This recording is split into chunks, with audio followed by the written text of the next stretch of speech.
السلام علیکم۔ سبسکرائب کر کے بیل نوٹیفیکیشن کو آن کر دیں۔ یہ سنتے ہیں آج کی ویڈیو میں کراچی میں موجود ایک پراسرار درخت کا قصہ۔ بڑے بوڑھوں کا کہنا ہے کہ ہرا بھرا درخت کبھی نہیں کٹوانا چاہیے، البتہ اس کی شاخیں بہت بڑی ہو گئی ہوں تو کاٹ چھانٹ کروانے میں کوئی مذائقہ نہیں، کیونکہ بے تکی بڑھی ہوئی شاخیں اور ڈالیاں بعض دفعہ تکلیف دیتی ہیں، مگر جڑ سے نہیں کٹوانا چاہیے۔ آج کل لوگ خصوصاً نیو نسل ہر چیز اور ہر بات کی سائنسی توجیہ چاہتے ہیں اور پرانی باتوں اور بڑے بوڑھوں کے کہنے کو جاہلیت اور بیوقوفی سمجھتے ہیں۔ پرانے زمانے کے لوگوں کا کہنا ہے کہ درختوں پر جنات کا بسیرا ہوتا ہے، اس لیے درخت کٹوانے سے ان کو تکلیف ہوتی ہے، یعنی ان کے ٹھکانے برباد ہو جاتے ہیں اور وہ بے گھر ہو جاتے ہیں۔ پر اس زمانے کے لوگ تو جنات کے وجود سے ہی انکار کرتے ہیں۔ کچھ لوگ ان کے وجود کو مانتے تو ہیں، مگر ان کا کہنا ہے کہ اب یہ مخلوق آبادی یا گھروں میں نہیں رہتی۔ بہرحال لوگ کچھ بھی کہیں، لیکن حقیقت یہ ہے کہ کہیں کہیں آباد گھروں میں بھی جنات کا بسیرا ہوتا ہے، اور پرانے اور گھنے درختوں پر تو ان کا بسیرا لازمی ہوتا ہے۔ خصوصاً نیم، بیری اور انار کے درخت پر تو ان کا بسیرا ہوتا ہی ہے۔ بڑے بڑے اسکولز اور کالجز میں بہت گھنے اور پرانے درخت ہیں، جیسے نیم کا درخت، پیپل کا درخت، بیری کا اور کچھ پھلدار درخت بھی لگے ہوتے ہیں، جیسے آم، جامن اور بادام۔ ضروری نہیں کہ ان پر جنات کا لازمی بسیرا ہو، مگر اکثر درختوں پر ان کا بسیرا ضرور ہوتا ہے۔ کراچی میں فیڈرل بی ایریا کے ایک مشہور علاقے میں بھی ایک بڑا اور مشہور اسکول ہے، جس میں 4 اسکول لگتے ہیں، یعنی صبح کی شفٹ میں 2 اسکول لڑکیوں کا لگتا ہے، ایک پرائمری اور ایک سیکنڈری، اور دوپہر کی شفٹ میں لڑکوں کے 2 اسکول، ایک پرائمری اور ایک سیکنڈری۔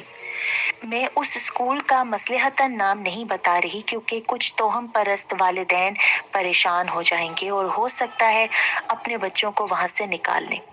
خیر، اس اسکول میں بھی کچھ پرانے اور کافی اونچے درخت ہیں۔ اس کے علاوہ کچھ پھلدار درخت، کچھ سدا بہار پودے اور موسمی پھول بھی لگے ہوئے ہیں۔ پرانے درختوں میں ایک بہت بڑا سا درخت ہے جس میں ایک عجیب سا پھل لگتا ہے۔ یہ پھل ہلکے براؤن کلر کا گول ہوتا ہے اور اس کا ذائقہ بالکل پھیکا ہے، اور اس میں انجیر کی طرح چھوٹے چھوٹے باریک بیج بھی ہیں۔ کچھ لوگ کہتے ہیں یہ گولر کے قسم کا کوئی پھل ہے، لیکن یہ گولر ہے نہ انجیر، لیکن کھانے کے قابل نہیں ہے۔ خیر، یہ اسکول 2 منزلہ عمارت پر مشتمل ہے اور کافی اونچی عمارت ہے، اور یہ درخت بھی اتنا بڑا اور بلند ہے کہ یہ عمارت کی اوپر والی چھت تک پہنچتا ہے۔ چاروں اسکول کی 4 ماسیاں ہیں، یعنی 2 صبح کی اور 2 دوپہر کی۔ دوپہر کی ماسیاں دونوں منزل کی صفائی کر کے جاتی تھیں، پھر بھی صبح کی شفٹ کے دونوں ماسیاں جب آتی تو پورا صحن ان پھلوں سے بھرا ہوا ہوتا تھا، اور وہ ٹوکرے بھر بھر کے ان پھلوں کو اٹھاتی۔ ادھر ماسی صفائی کرتی، ادھر پھر پھل گرنا شروع ہو جاتے۔ جب بچوں کی آمد شروع ہوتی تو بچوں کے پاؤں میں آ کر وہ کچل کر چپٹے ہو جاتے اور زمین پر چپک جاتے، جس سے بچوں کو پھسل کر گر جانے کا خطرہ ہوتا۔ یوں بیچاری ماسیاں پھر صفائی میں جٹ جاتی۔ ایک دفعہ سیکنڈری اسکول کی ہیڈ مسٹریس اس پھل پر پاؤں پڑنے سے پھسل کر گر گئی، جس کے نتیجے میں ان کے پاؤں میں فریکچر آ گیا اور 4 ہفتوں کے لیے پلاسٹر چڑھ گیا۔ غرض کہ اس پھل کی وجہ سے اب سب کو تکلیف ہونے لگی تھی۔ ہیڈ مسٹریس کے گرنے والے واقعے کے بعد چاروں ماسیوں نے شور مچانا شروع کر دیا کہ اس درخت کو براہ کرم کٹوا دیں۔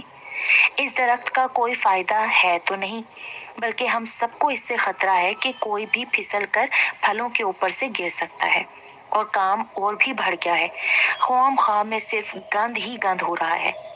اس مطالبے میں صبح کی شفٹ کی دونوں ماسیاں پیش تھیں۔ صبح کی ہیڈ مسٹریس پورا درخت کٹوانے کے حق میں نہیں تھی۔ ماسیوں کے شور مچانے پر مزدوروں کو بلوا کر اس کی شاخیں اور ڈالیاں جو بہت زیادہ بڑھ گئی تھیں، ان کو کٹوا کر تھوڑا صاف کروا دیا گیا، لیکن چند ہی دنوں بعد وہ درخت پھر تیزی سے بڑھنا شروع ہو گیا اور اس کی شاخیں پھر آسمان کو چھونے لگیں۔ پھلوں کی تعداد بھی بڑھ گئی اور ماسیوں کو پھر سے زیادہ محنت کرنا پڑ گئی۔ ان کا مطالبہ پھر سے زور پکڑنے لگا کہ اس درخت کو براہ کرم جڑ سے کٹوا دیں۔